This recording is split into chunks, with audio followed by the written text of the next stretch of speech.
Okey, so yang ni kita nak sentuh sikit kitar nutrien dalam ekosistem.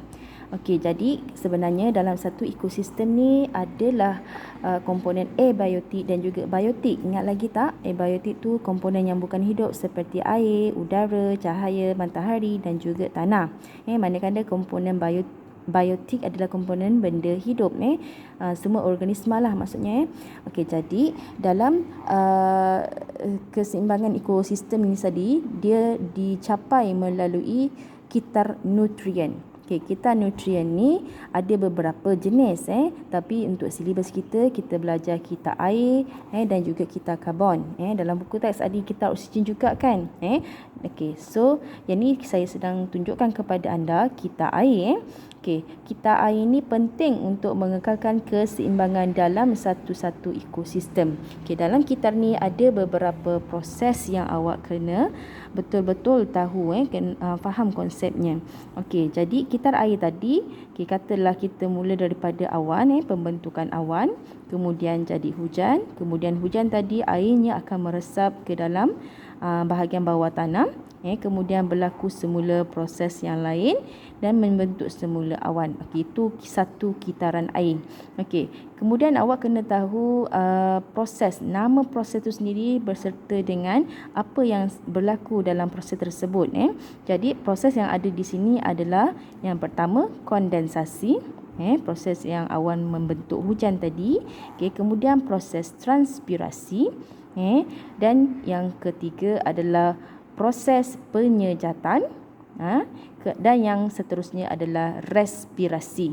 Okey, jadinya proses respirasi ni dilakukan oleh semua benda hidup. Semua benda hidup berespirasi, menggunakan oksigen dan menghasilkan karbon dioksida juga air, berespirasi untuk menghasilkan tenaga. Jadi semua benda hidup berespirasi menghasilkan tenaga, dan dalam masa yang sama ia menghasilkan wap air yang akan masuk ke dalam kitar air. Kemudian penyejatan tadi berlaku pada permukaan air.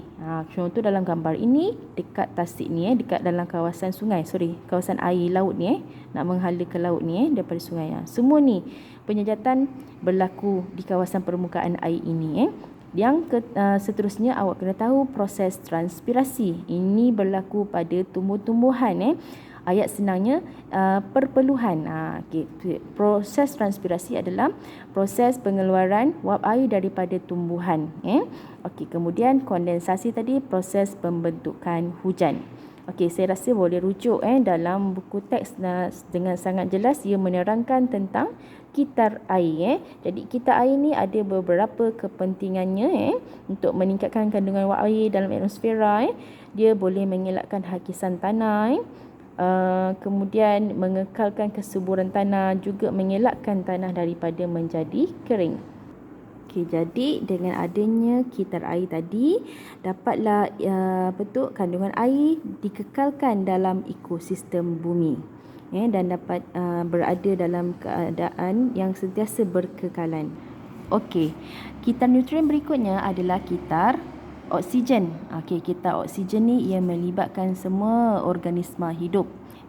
So bermula mana-mana kita boleh mulakan, namanya pun satu kitaran kan. Okey, saya mulakan daripada tumbuhan hijau. Tumbuhan hijau berfotosintesis. Satu-satunya organisma yang berfotosintesis adalah organisma yang ada klorofil, betul?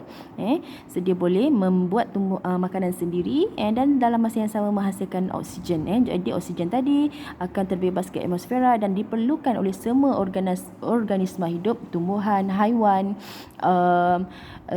mikroorganisma dan lain-lain.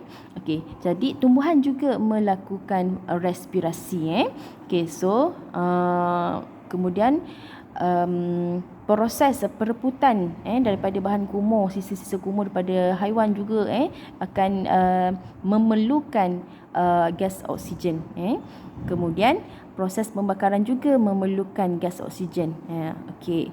Then semua sebenarnya proses hidup tadi dia akan menghasilkan gas karbon dioksida ke dalam atmosfera. Nanti yang ni akan masuk ke dalam tumbuh-tumbuhan semula, sebab tumbuh-tumbuhan dia akan menggunakan karbon dioksida untuk berfotosintesis dan menghasilkan semula gas oksigen ke atmosfera. Okey, so ada beberapa proses penting dalam kita oksigen proses respirasi, pereputan, pembakaran dan ada lagi proses pengaratan. Okey, semua ni ada dalam buku teks juga. Kamu boleh buat nota ringkas dalam bentuk peta minda nanti siapkan. Okey, kita karbon yang seterusnya, kita nutrien yang seterusnya, adalah kita karbon. Kita karbon ni ia merujuk kepada peredaran karbon dalam satu ekosistem. Okey, so dalam ni ada beberapa proses yang boleh menyebabkan penghasilan gas karbon dioksida ke ruang atmosfera kita. Okey, jadi daripada pembakaran hutan, proses respirasi tumbuh-tumbuhan, haiwan, mikroorganisma pun menghasilkan gas karbon dioksida. Proses pereputan juga menghasilkan gas karbon dioksida. Proses penguraian pun sama. Juga proses daripada pembakaran kenderaan, asap kenderaan dan juga daripada kilang pun menghasilkan gas karbon dioksida ke atmosfera. Jadi gas karbon dioksida yang terkumpul akan digunakan oleh tumbuhan hijau semasa fotosintesis. Okey, itulah dia punya cycle dia dalam satu ekosistem. Okey, so sama juga anda kena tahu proses penting yang berlaku dalam kita karbon.